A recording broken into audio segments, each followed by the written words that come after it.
আসসালামু আলাইকুম প্রিয় দর্শক, সবাই কেমন আছেন? চলে আসলাম এই মুহূর্তের আজকের সবচেয়ে গুরুত্বপূর্ণ আবহাওয়ার খবর নিয়ে। তো আজ 5ই অক্টোবর 2024 রোজ শনিবার।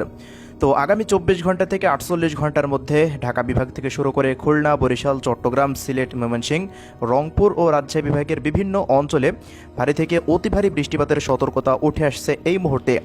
এছাড়া প্রিয় দর্শক, এদিকে ভারতের কলকাতা থেকে শুরু করে আসাম, মেঘালয় ও ত্রিপুরা রাজ্যেরও অধিকাংশ জেলাতেই ভারী বর্ষণের সতর্কতা জারি হয়েছে। তো প্রিয় দর্শক, আগামী 24 ঘন্টা থেকে 48 ঘন্টার মধ্যে কেমন থাকবে দেশের 8 বিভাগের 64 জেলার আবহাওয়া পরিস্থিতি জানিয়ে দেব। সম্পূর্ণ বিস্তারিত ভিডিওটি শেষ পর্যন্ত দেখতে থাকবেন। কে কোন জেলা থেকে দেখছেন অবশ্যই কমেন্ট বক্সে গিয়ে জানিয়ে দিন। তো এই মুহূর্তের ইউরোপিয়ান আবহাওয়ার পূর্বাভাস মডেলের আপডেট অনুযায়ী আমরা লক্ষ্য করছি দেশের অধিকাংশ জেলার আকাশ এই মুহূর্তে পুরোপুরি মেঘলা থেকে মেঘাচ্ছন্ন হয়ে রয়েছে এবং কয়েকটি অঞ্চলে ইতিমধ্যে হালকা থেকে মাঝারি ধরনের বৃষ্টিপাতও হতে দেখা যাচ্ছে। এছাড়া প্রিয় দর্শক, এদিকে সামুদ্রিক আবহাওয়ার পূর্বাভাসে বলা হয়েছে আগামী 24 ঘন্টার মধ্যে বঙ্গোপসাগরের মধ্যে আবারও তৈরি হতে পারে একটি নিম্নচাপ, যেটি উপকূল ধরে দেশের মধ্যে প্রবেশ করলে দেশের বেশিরভাগ অঞ্চলে আবারও ভারী থেকে অতি ভারী বর্ষণের সতর্কতা আসছে।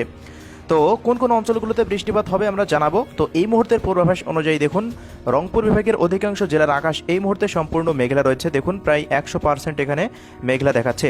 এছাড়া রাজশাহী বিভাগেরও অধিকাংশ জেলার আকাশে এই মুহূর্তে বজ্রপাতের মেঘে ঢাকা রয়েছে এবং কয়েকটি অঞ্চলে হালকা মাঝারি বৃষ্টিপাতও হতে দেখা যাচ্ছে।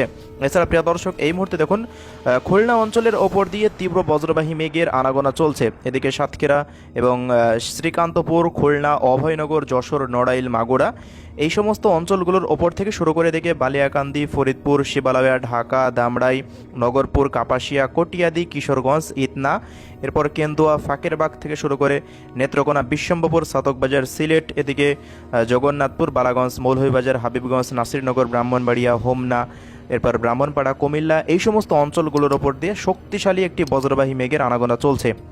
তো আজ কিছুক্ষণের মধ্যে এই সমস্ত অঞ্চলগুলোতেও হালকা মাঝারি বৃষ্টিপাতের সম্ভাবনা উঠে আসছে। তো আমরা যদি বৃষ্টিপাতের আপডেট একটু লক্ষ্য করি কোন কোন অঞ্চলগুলোতে আজ বৃষ্টিপাত থাকতে পারে। তো প্রিয় দর্শক দেখুন, আজ রাজশাহী বিভাগের বেশ কিছু অঞ্চল জুড়ে আজ ভারী বর্ষণের সতর্কতা উঠে আসছে। পুঠিয়া, এদিকে রাজশাহী, মোহনপুর থেকে শুরু করে বেশ কিছু অঞ্চলে যে নাচল এবং এদিকে চাঁপাইনবাবগঞ্জ, শিবগঞ্জ, গোমস্তাপুর, এরপর নিয়ামতপুর থেকে শুরু করে মহাদেবপুর, এরপর এদিকে পটনিতলা এই সমস্ত অঞ্চলগুলো এবং এদিকে জয়পুরহাট থেকে শুরু করে পাঁচবিবি, এরপর শিবগঞ্জ, বগুড়া, নন্দীগ্রাম, সিংড়া, তাড়াশ, নাটোর এবং পাবনা জেলাতে। এছাড়া এদিকে খুলনা বিভাগের কয়েকটি অঞ্চলে ভেড়ামারা, কুষ্টিয়া, দৌলতপুর থেকে শুরু করে এদিকে মিরপুর, এরপর কুমারখালী, এরপর আলমডাঙ্গা, মেহেরপুর, চুয়াডাঙ্গা, গাংনী থেকে শুরু করে এদিকে দামুড়হুদা এই সমস্ত অঞ্চলগুলোতে বিকেলের পর একটু ভারী বর্ষণ দেখা যাচ্ছে। এছাড়া দেখুন এদিকে কিশোরগঞ্জ, মাদান থেকে শুরু করে সিলেট, বিশ্বম্ভরপুর, শতকবাজার থেকে শুরু করে বড়লেখা, কুলাউড়া, বালাগঞ্জ, মৌলভীবাজার, কামালগঞ্জ, হাবিবগঞ্জ এই সমস্ত অঞ্চলগুলোতেও আজকে বৃষ্টিপাতের পূর্বাভাস উঠে আসছে। পাশাপাশি প্রিয় দর্শক, এদিকে রংপুর বিভাগের কিছু কিছু অঞ্চল জুড়ে আজকে ভারী বর্ষণের সতর্কতা উঠে আসছে। পীরগঞ্জ, বিরামপুর, দিনাজপুর, এরপর সাইদপুর, রংপুর, লালমনিরহাট, জলঢাকা, এরপর কালাহোড় এবং পীরগঞ্জ, ঠাকুরগাঁও এই সমস্ত অঞ্চলগুলোতে। এছাড়া উপকূলীয় অঞ্চল জুড়ে আজকে ভারী বর্ষণ থাকতে পারে বরিশাল বিভাগে। মির্জাগঞ্জ, এরপর কাউখালী, জিয়ানগর, এরপর ভোলা থেকে শুরু করে রায়পুর এবং এদিকে দেখুন চট্টগ্রাম বিভাগের চৌমোহনী থেকে শুরু করে লাকসাম, হাজীগঞ্জ, ব্রাহ্মণবাড়িয়া, কুমিল্লা এই সমস্ত অঞ্চলগুলো। এছাড়া চট্টগ্রাম বিভাগের অন্যান্য অঞ্চলেও হালকা থেকে মাঝারি ধরনের বৃষ্টিপাত থাকতে পারে। দেখুন এখানে আকাশ পুরোটাই 100%-এর কাছাকাছি মেঘলা দেখাচ্ছে এবং 5 থেকে 10 মিলিমিটারের মতো বৃষ্টিপাত হওয়ার সম্ভাবনা নির্দেশ করছে ইউরোপিয়ান আবহাওয়ার পূর্বাভাস মডেল রাডার। তো এখানে দীঘিনালা, খাগড়াছড়ি, লংকদু, এরপর মানিকছড়ি, ফটিকছড়ি, রাঙামাটি, বিলাইছড়ি, রাজস্থলী, রাওয়ানছড়ি, এরপর সাতকনিয়া থেকে শুরু করে থানচি, চকরিয়া, মহেশখালী, বান্দরবন, টেকনাফ পর্যন্ত অধিকাংশ জেলাতেই দেখুন হালকা মাঝারি বৃষ্টিপাতের সম্ভাবনা উঠে আসছে এবং এদিকে সেন্ট মার্টিন দ্বীপেও হালকা মাঝারি বৃষ্টিপাত থাকতে পারে। তো এ হলো এই মুহূর্তের পরিস্থিতি। রাজধানী ঢাকা বিভাগেরও কিছু কিছু অঞ্চল জুড়ে আজকে বৃষ্টি বা বজ্রসহ বৃষ্টিপাতের সম্ভাবনা রয়েছে। ময়মনসিংহ বিভাগেরও কিছু কিছু অঞ্চল জুড়ে ভারী বর্ষণের সতর্কতা আমরা লক্ষ্য করছি শেরপুর, জামালপুর, নেত্রকোনা, ময়মনসিংহ, কমলাকান্দা এই সমস্ত অঞ্চলগুলোতে। তো আমরা যদি আরও পরবর্তী সময় চলে যাই তো দেখুন প্রিয় দর্শক, বৃষ্টিপাতের মাত্রা একটু বৃদ্ধি পাওয়ার সম্ভাবনা রয়েছে। তো রাত্রিকালীন সময় ময়মনসিংহ এবং রাজশাহী এবং এদিকে সিলেট ও রংপুর বিভাগের কিছু কিছু অঞ্চলে হালকা থেকে মাঝারি ধরনের বৃষ্টি বা বজ্রবৃষ্টি হতে পারে। এদিকে লালমোহন, জলঢাকা, দেবীগঞ্জ এই সমস্ত অঞ্চলগুলোতে বৃষ্টিপাতের আপডেট উঠে আসছে। এছাড়া সিলেট বিভাগের 4 জেলা, ময়মনসিংহ বিভাগের 4 জেলা এবং ঢাকা বিভাগের টাঙ্গাইল, বাংশাইল, নগরপুর এবং দামড়াই, কাপাসিয়া, এদিকে মানিকগঞ্জ থেকে শুরু করে গাজীপুর, এরপর কালীহাটি থেকে শুরু করে নগরপুর, শিবালয়া, এরপর পাংশা, এরপর এদিকে রাজবাড়ী এই সমস্ত অঞ্চলগুলোতে একবারে ভারী বর্ষণ থাকতে পারে।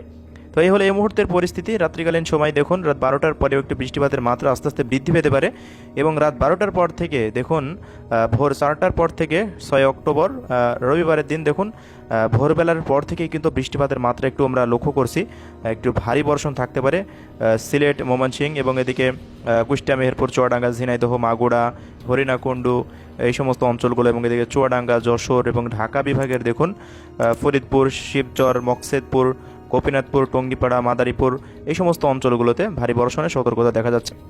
তো এছাড়া প্রিয় দর্শক, আমরা যদি ভারতের পশ্চিমবঙ্গের দিকে লক্ষ্য করি তো পশ্চিমবঙ্গের অধিকাংশ জেলা জুড়ে আজকে ভারী বর্ষণ থাকতে পারে। কলকাতা, চন্দননগর, কোলাহাট, আরামবাগ থেকে শুরু করে বর্ধমান, শান্তিপুর, কাটোয়া এই সমস্ত অঞ্চলগুলো এবং এদিকে পুরুলিয়া, বাঁকুড়া, বর্ধমান, মুর্শিদাবাদ, মালদা থেকে শুরু করে এদিকে উত্তর 24 পরগনা, দক্ষিণ 24 পরগনা, উত্তর দিনাজপুর, দক্ষিণ দিনাজপুর, ঝাড়গ্রাম এই সমস্ত অঞ্চলগুলো এবং এদিকে শিলিগুড়ি, এবার দার্জিলিং, কালিম্পং, আলিপুরদুয়ার, কোচবিহার থেকে শুরু করে দেখুন ভারতের আসাম ও মেঘালয় রাজ্যে অতি ভারী বর্ষণ থাকতে পারে।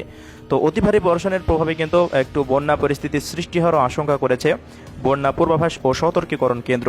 তো দেখুন এদিকে ভারতের আসাম, মেঘালয় রাজ্যে এবং চেরাপুঞ্জিতে অতি ভারী বর্ষণ থাকতে পারে এবং সিলেট বিভাগের কিছু কিছু অঞ্চলে অতি ভারী বর্ষণের সতর্কতা এই মুহূর্তে আমরা লক্ষ্য করছি। তো বন্যা পরিস্থিতির সৃষ্টি হওয়ার মতো একটি পরিস্থিতি তৈরি হতে যাচ্ছে, যেহেতু পরবর্তী 24 ঘন্টার মধ্যে বঙ্গোপসাগরে একটি নতুনভাবে নিম্নচাপ সৃষ্টি হওয়ার আশঙ্কা জানিয়েছে বাংলাদেশ আবহাওয়া অধিদপ্তর। তো প্রিয় দর্শক, এই বৃষ্টিপাতের মাত্রা আগামী 9 তারিখ পর্যন্ত থাকতে পারে। তো 9 তারিখের পর থেকে আস্তে আস্তে বৃষ্টিপাতের মাত্রা দেখুন কমে যাচ্ছে, তেমন আর ভারী বর্ষণ থাকছে না। তো 15 তারিখ থেকে 25 তারিখের মধ্যে আবারও একটি ঘূর্ণিঝড়ও তৈরি হতে পারে বঙ্গোপসাগরে, যেটি জানিয়েছে সাসকাচুয়ান বিশ্ববিদ্যালয়ের আবহাওয়া ও জলবায়ু বিষয়ক পিএইচডি গবেষক মোস্তফা কামাল পলাশ। তো আমরা পরবর্তী আপডেটে আমরা ভালোভাবে জানতে পাবো। তো দেখি বাংলাদেশ আবহাওয়া অধিদপ্তর ঘূর্ণিঝড় নিয়ে কি আপডেট জানাই। তো প্রিয় দর্শক, পরবর্তী 24 ঘন্টার বৃষ্টিপাতের আপডেটে আমরা লক্ষ্য করছি পরবর্তী 24 ঘন্টার মধ্যে দেখুন রংপুর থেকে শুরু করে বেশিরভাগ অঞ্চলে রংপুর বিভাগের অধিকাংশ জেলাতেই প্রায় 100 মিলিমিটারের কাছাকাছি বৃষ্টিপাত এবং এদিকে ভারতের আলিপুরদুয়ার, কোচবিহার, মেঘালয় রাজ্যেও দেখুন ভারী বর্ষণের সতর্কতা উঠে আসছে। প্রায় 100 থেকে 150 মিলিমিটারের মতো বৃষ্টিপাত থাকতে পারে, তার মানে কিন্তু এটি অতি ভারী বৃষ্টিপাত। এছাড়া এদিকে সিলেট, ময়মনসিংহ, রাজধানী ঢাকা বিভাগের অধিকাংশ জেলাতেই প্রায় 40 মিলিমিটার মতো মাঝারি ধরনের বৃষ্টিপাত থাকতে পারে। এদিকে খুলনা, বরিশাল, চট্টগ্রাম বিভাগের প্রত্যেকটা জেলাতেই মাঝারি ধরনের হালকা মাঝারি বৃষ্টিপাত লক্ষ্য করা যাচ্ছে। রাজশাহী বিভাগেও একই পরিস্থিতি। পরবর্তী 3 দিনে দেখুন বৃষ্টিপাতের মাত্রা একটু বৃদ্ধি পেতে পারে, তবে অতি ভারী বৃষ্টি নয়। তো পরবর্তী 5 দিনেও হালকা মাঝারি বৃষ্টিপাতের সতর্কতা উঠে আসছে। তো এই হলো প্রিয় দর্শক আমাদের হাতে থাকা আজকের সবশেষ আবহাওয়ার রিপোর্ট। পরবর্তী কোনো আপডেটে আবার দেখা হবে, ততক্ষণ সবাই ভালো থাকবেন। আল্লাহ হাফেজ।